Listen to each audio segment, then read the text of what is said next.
warahmatullahi wabarakatuh. Waalaikumsalam warahmatullahi wabarakatuh. Alhamdulillahi rabbil alamin. Wassalatu wassalamu ala asrafil anbiya'i wal mursalin wa ala alihi wa sahbihi ajma'in.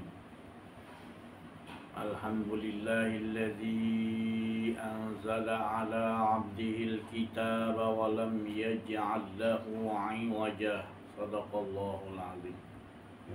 Fafahamnaha Sulaiman wa kullan ataina hukman wa ilma wa sakharna ma'a Daudal jibala yusabbihna wa tayra wa kunna fa'ilin. Subhanaka la ilma lana illa ma 'allamtana innaka antal alimul hakim. La haula wa la quwwata illa billahil aliyyil azim. Rabbi shrah li sadri wa yassir li amri wahlul 'uqdatam min lisani yafqahu qawli. Nurjali sifatullah, sifat menjadi kalam Allah. Terangkan hati hamba-hamba Allah, terang seperti hati Rasulullah sallallahu alaihi wasallam. Alhamdulillah, bersyukur kita kepada Allah Subhanahu wa taala, limpahan kurniaan Allah, rahmat Allah, inayah Allah, hidayah Allah, berbagai-bagai nikmat yang Allah curahkan kepada kita yang tidak mampu kita hitung. Terutama nikmat diberi kita ini hidup, di mana kita mengetahui bahawasanya hidup ini menceritakan Allah yang Maha Hidup. Bukan diberi kita hidup kita merasakan kita ada hidup, tetapi melainkan menyatakan cerita-cerita, kisah-kisah, dengan sebab dia menjadikan kita, menghidupkan kita ini bukan untuk mengaku bahawa kita hidup, melainkan tidak lain mengatakan, menyatakan la ilaha illallah. Tidak ada, semua tidak ada, melainkan yang nyata jelas ada hanyalah Dia. Jadi dialah yang mengatakan, dia yang ada sebenarnya sekalian alam ni. Jadi bukan kita mengatakan engkau yang ada, tidak. Cukup Allah mengatakan dia yang ada. Kita semua binasa. Bila adanya kita menyatakan dia yang esa yang ada.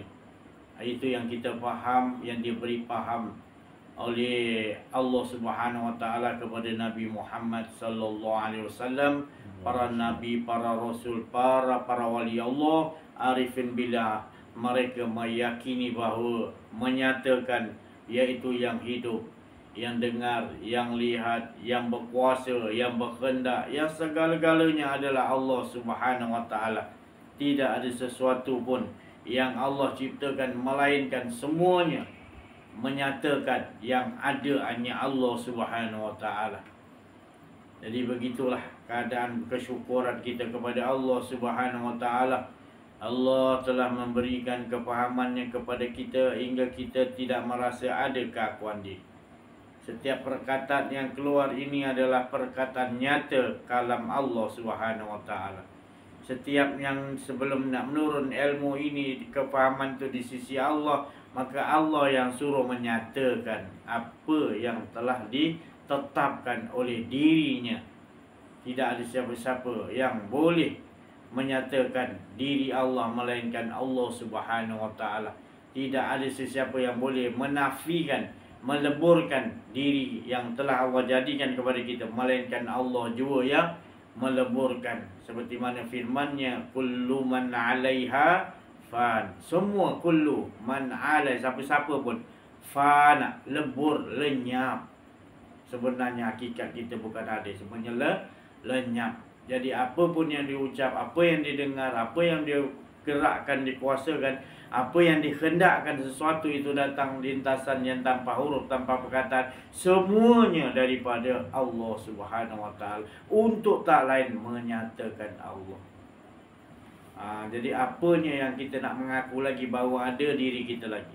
Bukanlah kita ni Tuhan, tetapi tak ada Semua juga tidak ada. Habis yang bergerak, itu menyatakan dialah yang berkuasa bergerak. Ini berbunyi ni, ya dia yang menyatakan kerana dia memiliki sautum karim, suara-suara yang sangat mulia, maka dinyatakan berbagai-bagai suara-suara. Jadi kita mendengar bukan dengar pendengaran, tetapi dialah menyatakan dia yang maha mendengar. Apa saja pun yang kita semuanya tidak lain, semuanya hak Allah Subhanahu Wa Taala. Maka semuanya tidak ada melainkan Allah yang menciptakannya. Satu helai rambut pun tidak mampu kita nak menciptakan. Boleh panjang, boleh pendek. Apa panjang, potong panjang. Tak ada manusia boleh buat begitu. Kumpul ahli cerdik pandai manusia tak boleh dicipta. Setiap dia nak menciptakan, pasti Allah bagi ilmu. Allah juga yang bagikan material barang yang dia nak jadikan. Cuma manusia mengaku ini handphone buatan ini buat. Sebenarnya yang membuatnya adalah Allah. Allah yang memberi ilmu. Buatan daripada Hong Kong, buatan daripada US, buatan kita pun tertipu. Kita nampak buatan tu daripada makhluk. Padahal dia berani cop, dia yang buat. Sebenarnya yang dia buat tu material besi ke, plastik ke, daripada pokok getah, semuanya daripada Allah. Dia ngaku-ngaku. Kemudian Allah bagi ilmu, cantum-cantumkan, dia kata itu ilmu dia. Ni manusia kalau dah sombong, dia akan mengaku.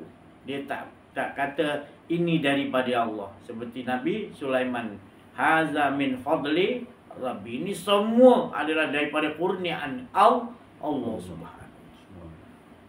Gitulah kita, alhamdulillah kita dibagi faham awal-awal ni oleh Allah Subhanahu Taala. Syukur kita malam ini adalah malam 1 Ramadan. Dan mula tadi buat tarawih tadi. Jadi kita kena tahu hakikat kita puasa tadi, siam.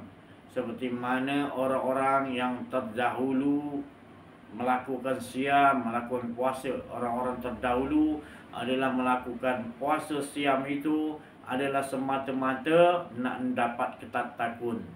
Ataupun mereka bersungguh-sungguh berpuasa siam. Makna siam tu mereka menahan diri, jangan sampai mereka ini ada keakuan diri. Mereka terus mengesakan Allah seperti mana Allah mengisbatkan. Itulah puasa sebenarnya. Menahan yang dalam tu tadi, jangan sampai ada keakuan diri kita, melainkan dirinya aja. Kemudian di samping itu kita menahan lapar dan dahaga. Itu tadi ya. Kemudian yang kemuncaknya adalah dalaman kita. Walaupun kita dah berbuka puasa, tetapi diri kita sentiasa merasakan yang wujud hanya Allah. Tak ada keakuan diri kita. Asyik kita dengan Allah. Puasa orang hawasul hawas, asyik dengan Allah, menjaga di situ. Kalau tidak asyik, tidak rasa gitu, dia batal pun. Jadi berpuasalah dengan cara orang terdahulu yang Allah Ta'ala suruh. Seperti mana Allah suruh orang terdahulu berpuasa. Bagaimana caranya? Inilah dia, menahan jangan sampai ada keakuan diri. Menahan diri jangan sampai ada keakuan diri. Siam lah. Di samping itu kita zahiriah tu biasalah menahan. Tapi yang dalam tu nak dijaga tu. Bila kita nak mulakan dengan puasa, kita tak sungguh-sungguh berpuasa dengan Allah SWT. Puasa tu Allah yang berhak ganti. Allah Ta'ala kata nak bagi ganjaran tu. Tapi apa maksud Allah Subhanahu Wa Taala? Sebenarnya kita nak dapatkan mengesakan Allah. Itulah sebenarnya. Dapat dah daripada Allah rahsianya tadi. Kita dalam berpuasa rasakan kemanisan dengan Allah. Bukan nak upah tu, nak apa upah ni, nak apa upah ni. Berapa nak bagi orang ni? Puasa ni, malam ni tarawih, berapa dapat? Gitu tak. Allah tu kat mana? Sedangkan Allah mengatakan ihsan. Ibadahlah kamu seperti mana kamu melihatku. Kalau tidak yakin, yakini Allah melihat. Allah tak pernah tinggalkan kita. Jadi di mana? Kita nampak Allah ke atau kita nampak ganjaran? Kita nampak upah, kita nampak sesuatu selain Allah. Butalah kita. Sedangkan Allah tu jelas, nyata. Tapi kita butakan mata hati kita, kita tutup, kita tak nampak. Kita nampak ganjaran, nampak upah, nampak. Jadi di situlah kita tak dapat siam puasa seperti orang-orang yang Allah Ta'ala suruh, para nabi, para rasul terdahulu untuk melakukan puasa siam tu. Jadi ini yang kita nak bagi faham pada malam ni. Tak nak banyak-banyak ya, sebab malam ni malam satu Ramadan dah kita nak berehat sikit untuk kita nak menumpukan permulaan ni Ramadan ni. Saya pun tak nak cakap banyak-banyak, cuma nak bagi tahu puasalah orang hawas. Kita dah puas dah. Asyik-asyik puasa kita ni puasa orang awam, menahan lapar dan dahaga. Nabi kata banyak orang berpuasa tetapi puasanya hanya sekadar menahan lapar dan dahaga. Banyak orang bersolat tetapi solatnya sekadar itu merokok, berdiri rukuk, sujud dan duduk, exercise. Jadi kita tak betul-betul berakhlak dengan Allah. Kita tak kenal dia. Kita tak hargai puasa. Puasa ni lah peluang untuk kemanisan kita dengan Allah. Menahan diri supaya tetap diri kita mengesahkan Allah di waktu kita lapar dan haus. Di waktu susah tu tadi kita tetapkan hati kita mengesahkan Allah, membesarkan, agungkan Allah. Buang keakuan diri. Kalau kita tak buat puasa awas ni, kita puasa orang awam lah. Kehendak ni macam-macam, bercampur aduk lah. Kita tak betul-betul puasa yang betul-betul puas kita dengan Allah Subhanahu Wa Taala. Mengesahkan Allah je, seronok puasa kita. Tak ada tekanan, tak ada beban. Lapar tu tak minum tu jadi biasa je. Kita ingat Allah, kita asyik dengan Allah, hilang lapar tadi dan dahaga tadi. Itu puasa yang kita nak buat. Kalau dah hawasul hawal tinggi sangat, puasa yang ni hawas itu. Sampai bila kita nak ubah? Dah 20 tahun, 30 tahun. Ada yang 50 tahun puasa, masih lagi puasa kategori puasa itu. Ganjaran upah. Kemanisan dalam hidup kita dengan Allah tu besok je. Ya Allah, di samping kita menahan lapar dan dahaga, subhanallah, Allah nambahi lagi keasyikan kita dengan Allah di janji Allah. Kerana puasa itu adalah hak aku nak balas kepada hamba apa pun. Jadi kita jangan risaulah. Yang kita risau kita tak rasakan Allah, dan yang kita risau sekali keakuan diri dalam berpuasa itu tadi. Kesian kita tengok. Kita dah terbiasa keakuan diri, nak upah, tak nak imbalan yang bagus. Kita rasa. Kita nak baca Quran, boleh baca Quran macam mana, tapi kita hanya sekadar baca dan terjemah. Kita tak tadabbur, kita tak bedah siasat, kita tak mau mengamaliahkan dalam kehidupan. Bulan-bulan ni bulan pengampunan, kita rasa macam kita dah diampunkan, dah 25 Ramadan dah terus kita beristighfar, Allah dah terima. Tanda Allah terima taubat, kita tak buat lagi maksiat.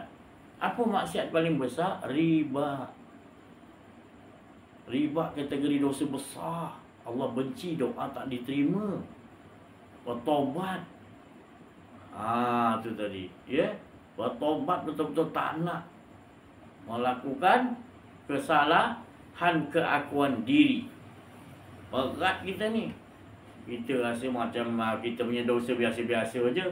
Kita utamakan Allah Ta'ala bagi kita jannah, ridha kal jannah. Tapi ridha Allah kita tak faham. Masih lagi kalau kita rasa kalau kita dah diampunkan oleh Allah, kita tak mau ikut sistem Yahudi.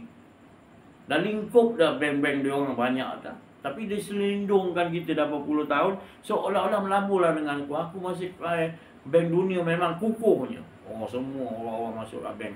Padahal dia menipu, dia gunakan duit kita, dia rolling balik. Itu penipunya dia kan. Itu kata riba tu penipu istilah. Yang kau pergi ikut buat apa? Nabi dah bagi tahu dah. Allah Ta'ala cukup murka dalam Quran. Orang yang membuat riba, mengambil riba, tak kira lah meluluskan riba pun ada bahagian dulu. Jadi takutlah kita. Jadi masyarakat kita jadi kebingungan. Sebab apa? Dia rasa macam dia dah dapat ganjaran baik bulan Ramadan. Saya tak cakap tak betul, tetapi kita kena tengok. Kalau tanda-tanda betul, Allah akan tengok asal amal. Amalan kita itu kita mengikuti sistem Yahudi. Sistem perbankan, sistem apa ni, pelajaran, sistem apa lagi, undang-undang, semuanya Yahudi dah kontrol. Tapi kita rasa macam kita dapat Lailatul Qadar, kita dapat ampunan Allah. Allah memang Maha Pengampun, kan Allah bagi aku sayang. Tapi kau keluarlah, kau tak akan dapat kepuasan. Kau tak, selagi kau tak keluar daripada akuarium Yahudi itu tadi, sistem Yahudi. Jadi ubah ni tanda kita punya puasa kita betul-betul bagus. Nak rasa manis, as-sidaqah, buka tegas terhadap kafir itu tadi. Sekarang kita banyak ambil riba. Setiap umatku akan datang akan terkena racun riba. Betul ternyata sekarang ni. Pinjam itu riba, pinjam ni kereta, pinjam rumah. Lagi lama 30 tahun 40. Tak habis-habis bayar dia buat ni kita gitu. Lepas tu dia suruh kita pinjam lagi. Pandai bank ni tadi. Itu tadi bank Yahudi merosakkan kita. Jadi kita kena ingat, kalau kita betul solat kita, puasa kita, siam kita ataupun doa kita makbul, maka kita meninggalkan jalan sistem Yahudi lanatullah. Kalau masih lagi kita belajar, tapi masih lagi kita mengamaliakan riba, mengamaliakan sistem pelajaran Yahudi, mengamaliakan sistem perubatan yang bukan daripada Islamik. Jadi terpanjat kalau kita nak pakai. Doktor pakai apa tu sauda? Aku tu apa sauda? Tak payah, kita ada ubat kita sini.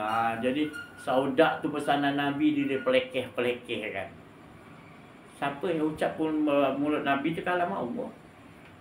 Jadi kita tak betul umat Islam ni sebab arahan sesuatu sistem yang Allah Ta'ala bawa, serah kepada Nabi Muhammad, inilah jalan yang paling nyata dan jelas, iaitu mengesakanku, membuang keakuan dirimu. Itulah nyata yang dibawa oleh Nabi Muhammad SAW. Tapi kita nampak yang lain.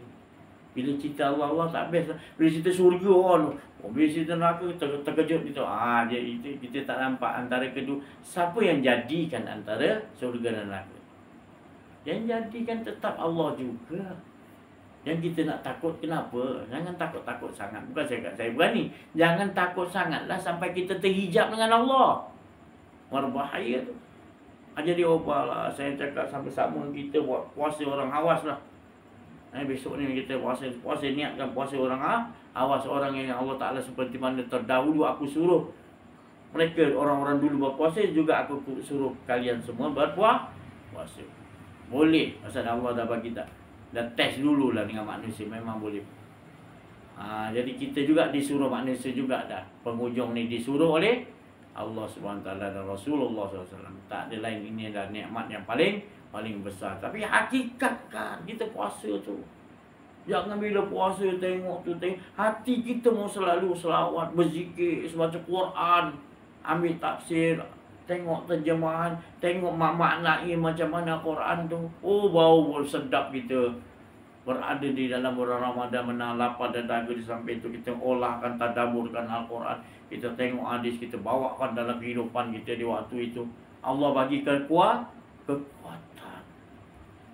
berbanding yang kita tidak puasa. Jadi special, saya tak dapat nak ceritakan macam-macam Allah nak bagi kurniaan di bulan Ramadan. Bukan bulan lain tak berkat, tapi bulan lain ada masing-masing punya yang Allah Ta'ala anugerah. Setiap saat wal asr, masa, minit, berdegup jantung sampai ke besar, semuanya adalah ada menyatakan diri Allah Subhanahu. Tak ada sia-sia Allah jadikan.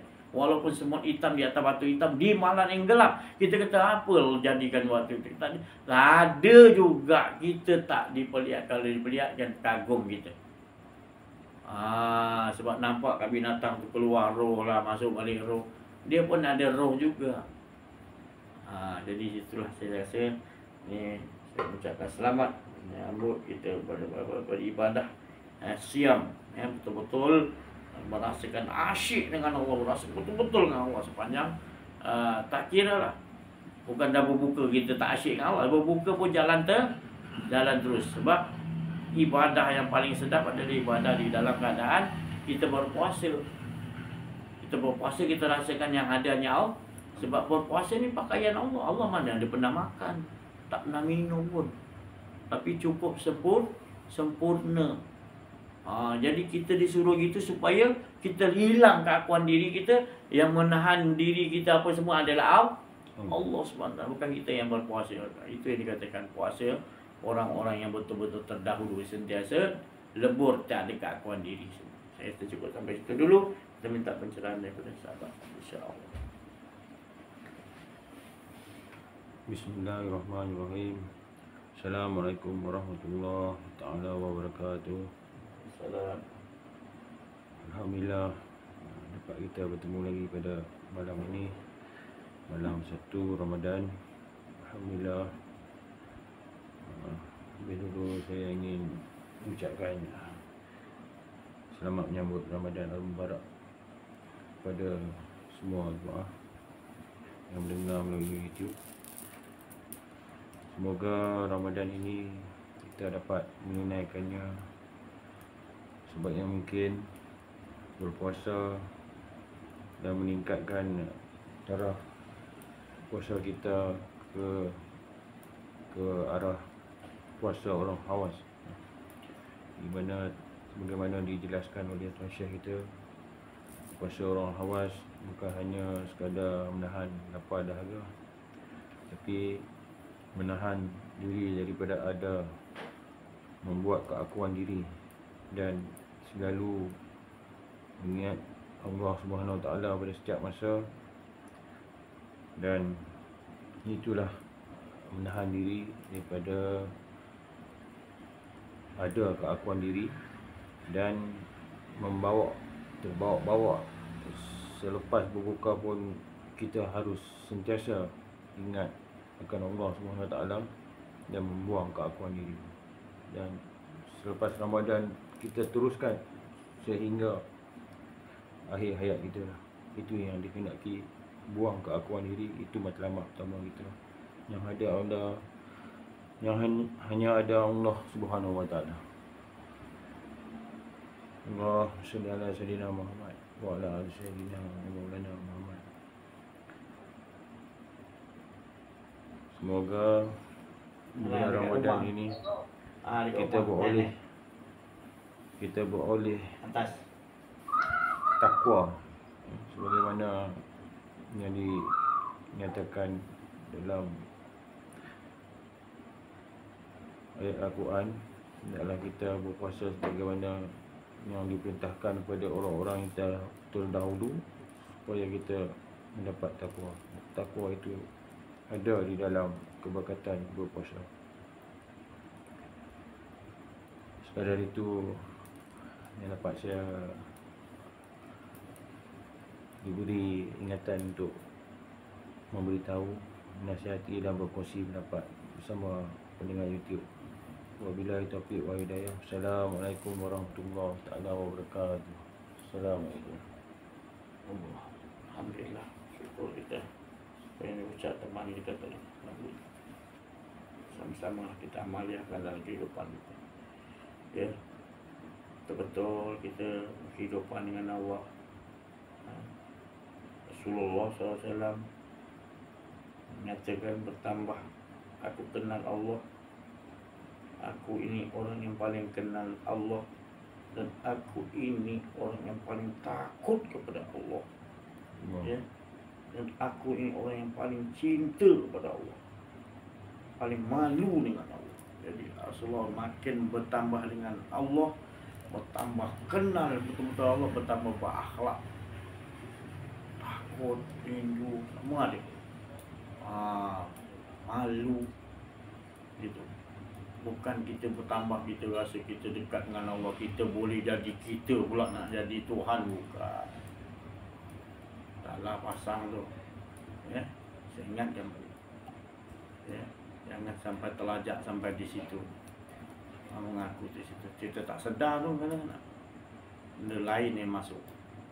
Jadi kalau betul-betul kita dah tak rasa apa, kita akan bertambah baik akhlak kita. Takut pada Allah. Menangis, rindu kita pada Allah. Asyik. Tempat Rasulullah SAW sini. Aku yang paling kenal. Tak ada orang yang lebih kenal Allah Ta'ala melainkan Rasulullah. Tapi bertambah takut pada Allah, bertambah rindu, malu pada Allah, berakhlak dengan Allah. Itu tanda-tandanya. Maknanya dia akan berdialog dengan Allah seperti mana Allah berdialog dengan diri dia sendiri. Asyik lah tu. Ada asyik di dalam keadaan akhlak. Orang berasyik akhlak. Ya. Jadi itu masing-masing lah. Saya cakap Cuma saya nak bagi tahu gitu makom dia. Kita nak ambil perjalanan Nabi Muhammad SAW, nak ikut jejak langkah. Semua para wali Allah ikut jejak langkah Nabi Muhammad SAW. Bertambah asyik, bertambah fanak, bertambah berakhlak dengan Allah, tambah takut dengan Allah, bertambah rindu dengan Allah. Syok je dengan Allah. Hingga tak ada rasa keakuan diri. Seperti mana Allah asyik dengan diri dia sendiri. InsyaAllah. Terima kasih. Selamat menyambut bulan siam Ramadan. Terima kasih banyak.